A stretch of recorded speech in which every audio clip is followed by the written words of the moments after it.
मेरा कृष्ण यही है मेरे पास, वो मुझे छोड़कर कहीं नहीं जा सकता। मेरा कृष्ण मुझे छोड़कर कहीं नहीं जा सकता। मेरा बेटा मुझसे बहुत प्यार करता है, वो मुझे छोड़कर नहीं जा सकता। वो यही है मेरे पास है। अब नंद बाबा ने कहा दो मैं बताता हूँ क्या बात है। नंद बाबा ने सावधान किया, उद्धव बात ऐसी है, कृष्ण के प्रेम में यशोदा कई बार भूल जाती है कि कृष्ण छोड़कर मथुरा चले गए।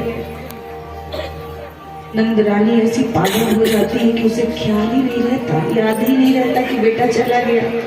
उसे लगता है बेटा अभी भी मेरे साथ है। क्या बताओ दो जी,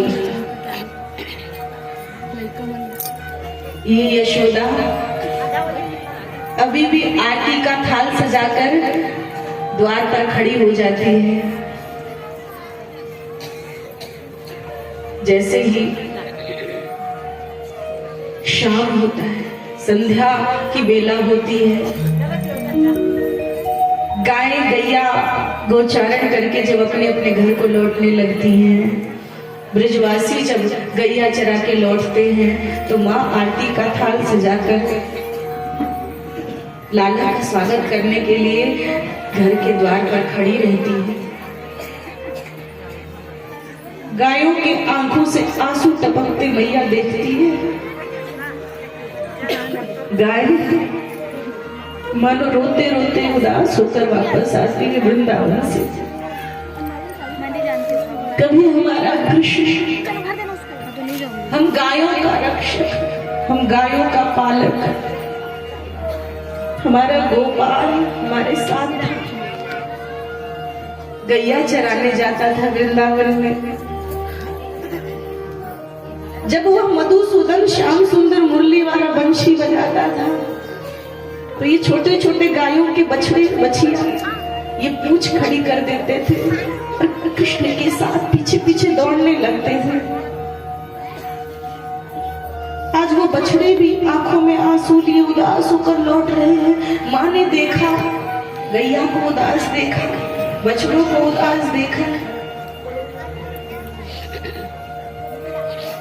गाय लौट गई, ब्रजवासी आए। ब्रजवासियों ने मैया को देख के सिर झुका लिया। मानो माँ पूछ रही है कि तुम अकेले आ गए, मेरे कृष्ण को कहाँ छोड़ दिया? तुम तो हमारे कृष्ण के साथ गए थे गैया चराने, मेरा बेटा कहाँ रह गया? ब्रजवासी उदास होकर घर लौट गए। तब माँ को याद आया कि बेटा तो मथुरा चला गया। गाय लौट आई, ब्रजवासी लौट आए, पीछे थे हमारो लाला भी आ तो होएगो। यह ख्याल भूल गई कि मैं तो झूठे भ्रम में खड़ी थी कि बेटा लौट के आएगा, और माँ के हाथ से आरती का थाल गिर जाता और यशोदा माता मूर्छित होकर भूमि पर गिर पड़ती। नंद बाबा बता रहे उद्धव जी को कि उद्धव जी आज भी यशोदा को याद ही नहीं रहता कि कृष्ण मथुरा चला गया। ये स्थिति है प्रेम की, ये स्थिति है। भगवान माँ यशोदा के पुत्र क्यों बने? भगवान नंद बाबा के पुत्र क्यों बने? ऐसे प्रेमियों को ही भगवान मिलते हैं, ऐसे प्रेमी दंपति के ही भगवान पुत्र बनते हैं।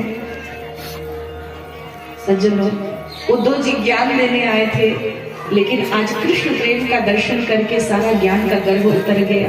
धन्य है आप माँ यशोदा, आपके इस प्रेम के आगे तो मेरे जैसे करोड़ों करोड़ों उद्धव जैसे ज्ञानी बलिहार है, कुर्बान है।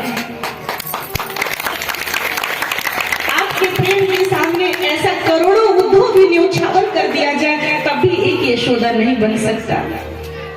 करोड़ों ज्ञानी भी एक यशोदा नहीं बन सकता। जो आपका प्रेम है, धन्य हो यशोदा। भूल गए ज्ञान देने आए थे। सारी रात कृष्ण चर्चा करते करते जैसे तैसे बीती। सुबह हुआ तो उद्धव जी कहते हैं कि मैं गोपियों के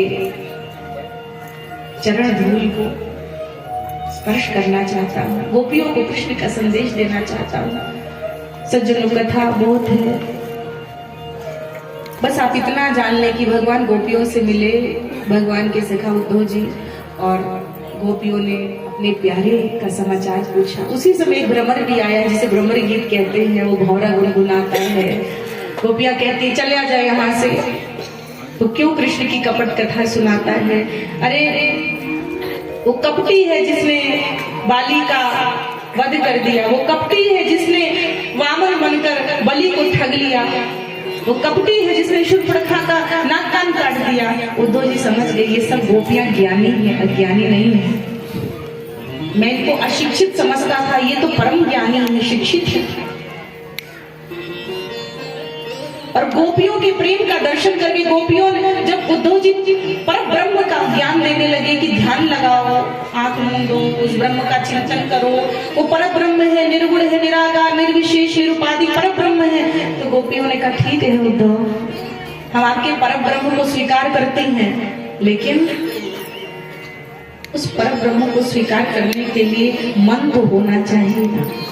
हमारा एक मन था जिसे कृष्ण चुरा कर ले गए। उद्धव मन न गए 10-20, एक हुतो सो गयो श्याम संग, को और आधे ईश, उद्धव मन न गए 10-20। हे उद्धव जी, मन 10-20 नहीं होता, एक मन था जिसे उद्धव कृष्ण चुरा कर ले गए। आपके ब्रह्म की पूजा करने के लिए हम दूसरा मन कहां से ले आए? उद्धव जी गुरु बनकर आए थे और गोपियों ने चेला बना लिया। गुरु बनने आए थे कि ज्ञान देंगे, उल्टा गोपियों ने ही इनको प्रेम का ज्ञान दे दिया, प्रेम का दान कर दिया। गोपियां ही गुरु बन गई, ये चेला बन के चरणों से लग गए और गोपियों की चरणों की धूल को मस्तक पर, शीश पर धारण करके आज उद्धव जी प्रार्थना करते हैं भगवान से, क्या? वंदे नंद ब्रज श्रीराम पाद रेणु भीक्षण सहारम, यासाम हरि कथोद गीतम पुनाति भुवनत्रयम्। वंदे नंद ब्रज श्रीराम पाद रेणु भीक्षण सहारम। उद्धव जी गोपियों की धूल को शीश पर नवाकर ब्रह्म से प्रार्थना करते हैं कि अगर जन्म जन्मांतरों का मेरा थोड़ा सा भी सुकृत हो गए पर ब्रह्म परमेश्वर, अगर दोबारा मेरा जन्म हो तो ब्रज वृंदावन में हो, मनुष्य ना बन सकूं, कीड़ा मकोड़ा बना देना, वृक्ष बना देना, लता गुल्म बना देना, जो चाहे बना देना, पशु पक्षी बना देना, लेकिन अगर मेरा दोबारा जन्म हो तो वृंदावन धाम में जन्म हो। बोलिए श्री उद्धव जी महाराज की, श्री वृंदावन धाम की। इस प्रकार प्रेमी बनकर उद्धव लौटकर जब भगवान श्री कृष्ण के पास आए, नेत्रों में अश्रु लिए, हृदय में प्रेम धारण करके, गोपी भाव धारण करके आए, तो श्याम सुंदर ने, कृष्ण ने हृदय से लगा लिया। उद्धव इसीलिए भेजा था तुम्हें प्रेम नगरी में, प्रेमी बनने के लिए। अब समझ गए ना प्रेम क्या होता है? इस प्रकार उद्धव चरित्र सुखदेव जी श्रवण कराते हैं। आइए अब हम सभी सीधे चलते हैं दशम स्कंद के उत्तरार्ध की कथा को सुन